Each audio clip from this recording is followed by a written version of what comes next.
Hey everyone, thanks for joining us for the Vermont Vegetable and Berry Growers webinar series. Today we're super excited to have Zac Smith and Tony Kitsos from UVM Extension talking about and sharing their work on the Clean Water Initiative program in working on agricultural business support to help with water quality improvements. So go ahead, Zac. Thanks. Thanks, Becky. So this presentation today, what we're going to do is just go over a few of the details of the program, what we've done in the past and what we're looking forward to doing in the near future. And then we were planning on doing a little Q&A at the end. We can elaborate. I mean, if there's not enough questions, we can elaborate on a few other points that we'd like to go over. So let's jump in. The UVM Extension agricultural business engages with forest and maple enterprises using valuable planning and educational resources to promote a strong agricultural economy. Our experienced team delivers one-on-one small group learning opportunities that enhance decision-making and viability. Our programs and research provide direction for key stakeholders to advance initiatives that improve business outcomes in a dynamic agricultural sector. The purpose of this program, of our water quality program, is to facilitate decision-making by farmers to reduce nutrient loading from agricultural operations, as well as improve economic and environmental viability on Vermont farms through education and outreach for increased awareness, technical assistance for conservation practice adoption and implementation, funding opportunities, and business planning. A little bit of a background on our program, which we started in 2018, and our first round we started in 2018 and completed in this past summer of 2020. The major undertaking was a certified small farm that we completed. These are like basically I'll talk about what we did, the topic areas, and then the actual results in a second. But so we wanted to complete a survey with certified small farm operations. We wanted to complete one-on-one planning support with farms throughout the state. That planning support involved creating business plans, cash flow analyses, enterprise plans, and just giving general advice on what to do in certain situations. A lot of all of this work resulted in applications for grants for water improvements on the farm, and we wanted to tally up everything and make sure that we were accounting for all the best practices that we completed during our project planning. For the results, what we did with the survey, with the certified small survey, we had over 174 respondents, and we completed a conservation and farm viability on Vermont Farms presentation. We'll have the link here, but we also can send out the link if people never saw that, but we got some very good results from that, which we can elaborate perhaps with some free time. We can bring Tony in to talk about those results. On our one-on-one planning support, we had the goal of reaching out to 40 farms or to collaborating with 40 farms with one-on-one planning support. And we actually worked with 57 farms. And of those 57 farms, over 20,000 acres of farmland was accounted for. Through these participants, over 70% made management decisions directly related to their water quality project. And this project generated over $3.9 million conservation practices on the total farms. One of our major results or top results of our technical assistance was through our survey, the survey that we at the end of this term. We recognized that farms had improved abilities to analyze situations and make decisions related to water quality issues on their farms.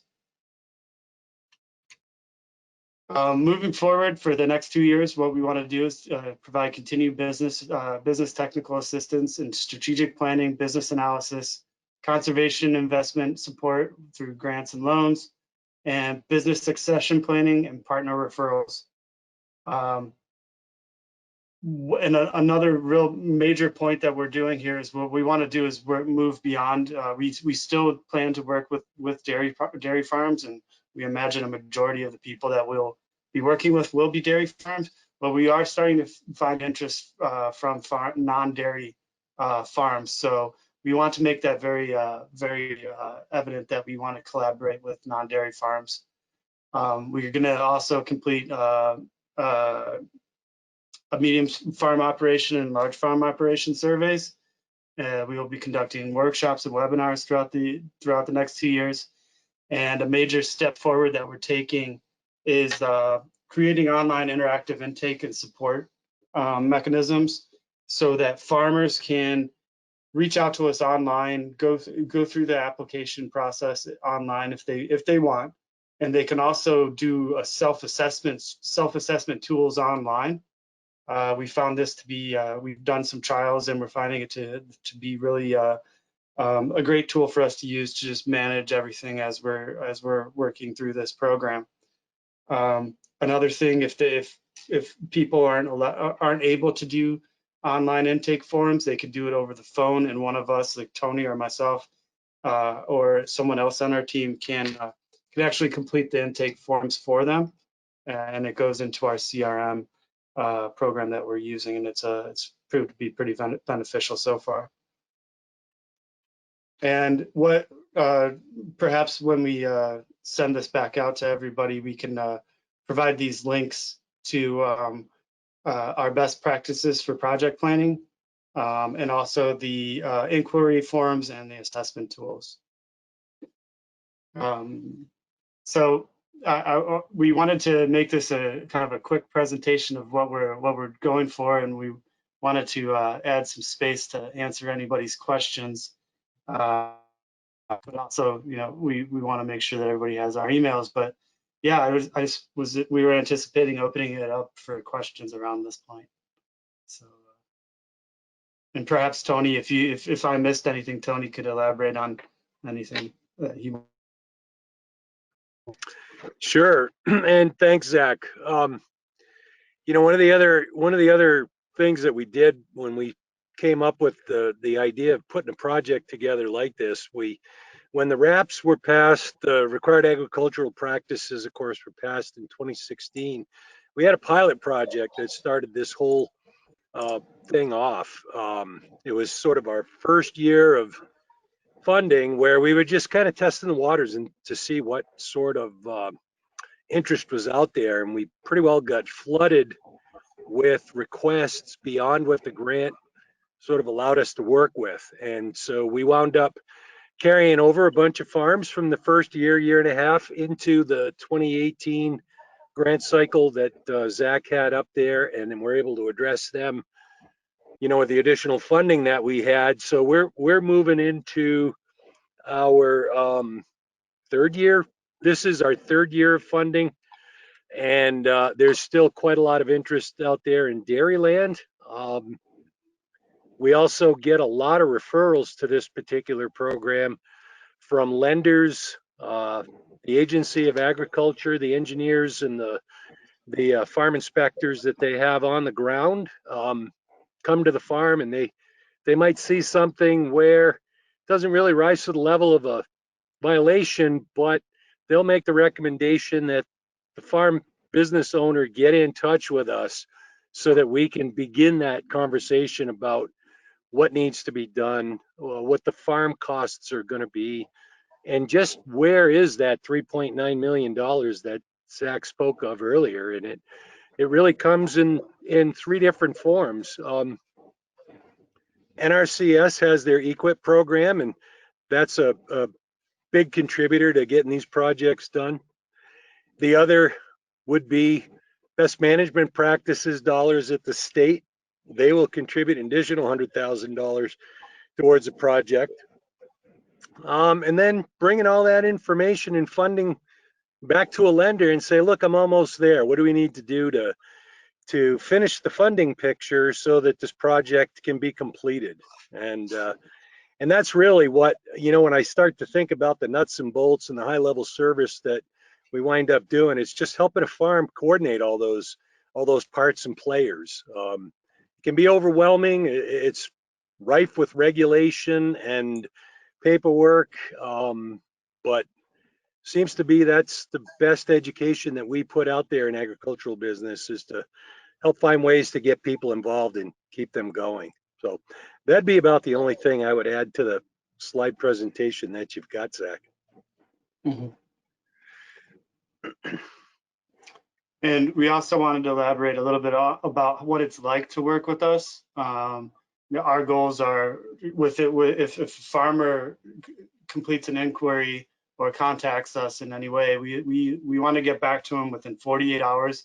We understand that a lot of water quality improvements are they are very, very important to the farm, and so we like to have a very rapid response. But normally, what happens is we get familiar with the farm and find out how we can assess what is needed on the farm, and then we go into a project phase, where project management phase, where we lay out everything necessary for the farm to either receive funds to implement improvements, or to actually just go directly into implementing improvements if they find that there isn't a necessity for funding. So sometimes a duration of working with us is just a couple of phone calls, and other times it's a several month, several meeting process of collaborating with us. I guess I have a question for you guys. Thanks for sharing the great work you do. So as you both know, the majority of vegetable farmers don't actually fall under the RAPs as certified small farm operations. Our estimate is there's about maybe 11 farms that are big enough, and then the rest, just several hundred, are all small farm operations. So a lot of my work has been supporting RAPS compliance, but a lot of it just falls into this sort of gray category of soil health improvements on small farms. So I guess I'm curious, like, what support you can offer. Obviously these larger farms also could use support, but kind of how it would take shape in terms of like soil health improvements. And there's not identified concerns. The state hasn't even started inspections on vegetable farms yet. Yeah, so that's a good question, Becky, because we wind up working with a lot of farms that sort of crest that threshold of being a certified small farm operation. And what do we do about, or what services do we offer for farms that don't meet that? Well, they still have water quality concerns and things that they need to fix. And I think the one, if there's one big thing that would come away with it from a support and technical assistance piece, is the interface with farm viability, the interface with agricultural business, so that we can still take a look and see how money moves around your operation and where it might come from, and just what the scope of work is that you may want to do. Whether you're required to do that by law or not, you still have to pay attention to what you've got going on the farm, because you could still wind up doing some things that might put you into a water quality issue where you might not want to be. And if you can take a look at your business from a sort of a comprehensive view, I think agricultural business and finance is an important piece to that. Yeah, that's a great point, and I think it's great to know your services are available for vegetable farms, because I guess I wasn't even aware that I could be pointing people in your direction on this specific topic. So it's great. I mean, I think the low-hanging fruit for a lot of vegetable farmers, for starters, is reducing phosphorus applications. And for a lot of people, that comes at an excessive cost, especially organic farms. The the cost of a compost or manure-based fertilizer is a lot lower than the cost of a non. So that's kind of been the thing we've been most struggling with in terms of financial changes for farmers. Mhm. And that's what we're looking forward to collaborating, and on that. That's a perfect example of where we could lend some of our capabilities in that financial planning side, business planning, and also what and I'd like feedback from you on this, but we feel that a lot of these veg and berry farms do have value-added activities on the farm that could involve the use of clean water, or have just like the theme of water quality issues on the farm. We've had people even from that have diversified farms that are doing technically dairy but cheese making and stuff, that have byproducts that they need to find equipment to invest in to help them with their byproducts that they have, such as the whey after cheese making. And so we specifically would love to reach out to these diversified farms as well. Becky, I've got a question and then a comment. You mentioned that a lot of the work that you're doing right now with this group of folks is more related to nitrogen, phosphorus control, that kind of thing, and helping them make sort of agronomic choices. But I would still encourage every farm out there to look at whatever their infrastructure changes need to be and their requirements. And if something's going to be done, it still pays to take a look and see, am I doing this within good, sensible water quality and water management guidelines? And just because you might not have to comply, the RAPs are still a good idea to take a look at and ensure that if you do want to grow into something, that you didn't ignore your site work and your infrastructure on the farm early on, and then all of a sudden you find yourself in sort of a category that requires you to look at these things. And doing some of that work early, I think, is always a benefit. Yeah, that's a great point. And I think people have certainly made changes in terms of their tillage and equipment. There's been a lot of buzz about just reducing tillage on vegetable farms, so there has been a lot of energy in that direction. But I think it's been related to the RAPs, but not necessarily precipitated directly by them. So kind of an interesting confluence of factors have motivated these changes. But yeah, it seems like a good place for new farmers or anyone who's expanding an operation to start would be a conversation with you guys. Yeah, that's the other way we look at it. And I know in the dairy world, there's the small farm operation and then the certified small farm operation. My guess is that you do still work with small farm operations that are sort of below that certified small farm operation category. Is that correct? Yeah, definitely. The majority of the farms are in that category. Yeah, and some of that just relates to the difference between the two groups relates to how often they get inspected, or if they get inspected at all. But my understanding always has been that if an inspector shows up on your farm and you've got a raging problem, you could wind up in violation of SFO regs as well. Yep. Yeah, definitely. And I think veggie farmers have been kind of bracing for it, but I don't think that there's I don't think there's surprise inspections for SFOs, and they're not registered with the state. So, but we'll see. I mean, I always say vegetables don't poop, so people are a little less worried about vegetable farmers from the beginning. But oh dear. Okay. well, I think it'd be great to, like Vern said in the next newsletter, to get something out there, kind of summarizing your work and your availability, if you feel like taking on a few more people this winter. And I'm also, I we'll certainly refer people to you too. And you know, one thing might be just to like put our heads together and crunch numbers about what some of these changes would cost and kind of different scenarios for vegetable farms.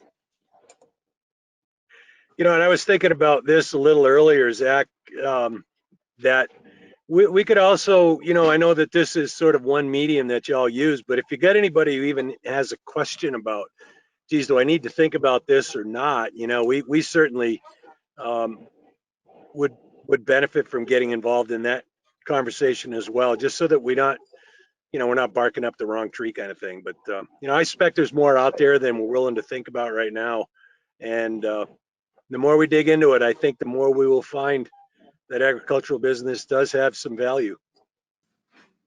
Tony and Zach, this is Paul Feen in Richmond. Thanks for the presentation. I'll just skip right to a recommendation, because I think one of the things you're going to find in the veg and berry world is, especially given the fact that there aren't that the wraps are not pressuring individual landowners to come to you, and I think that's a fair statement. There is no incentive right now other than someone's desire to improve, you know, their water quality, the practices on their farm that will result in improved water quality. But so I don't know that so my recommendation is to consider, and I think it would be really fantastic to hear you guys at conferences or webinars or veg and berry meetings. I think that's a great place to get that buzz going, and get people. I mean, there's no way that sitting and hearing you guys talk about this and how we can each individually improve or, you know, mitigate any water quality issues that we might already be creating or could create down the line. There's just no way that people wouldn't go away from a workshop like that and be thinking about it, and then subsequently reach out. So that's something just to consider. I don't know what other people think about that, but it's just been completely vacant from our webinar conference go round. And I think that's because it hasn't been a hot button issue. But I'm thinking about just the parallels here between this and FSMA, where diversified farms are managing manure and things like that on the farm, and you know, keeping that manure in place and handling it well benefits both of those factors for the farm, both water quality and food safety. And I'll pause there. Good. Well, thank you, Paul, for recognizing that, because, you know, we do one of the things with this round of grant funding that we have is to establish workshops and go to more conferences and sort of branch out, just as you spoke of. And so when I don't know, was it June, Zach? I think we got one of those 11th hour phone calls, hurry up and put something together, some money's there.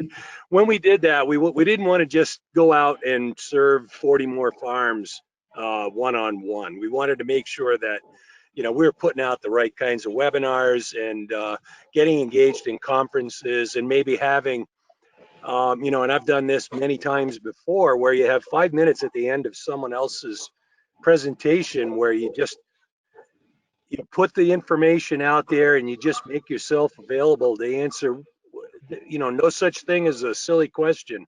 And that's what our intent is this time around, and figuring that we get out there now, because in the winter months is when a lot of these things go on, and, you know, we'll be prepared for that. And this is sort of our first foray into the veg and berry world for us.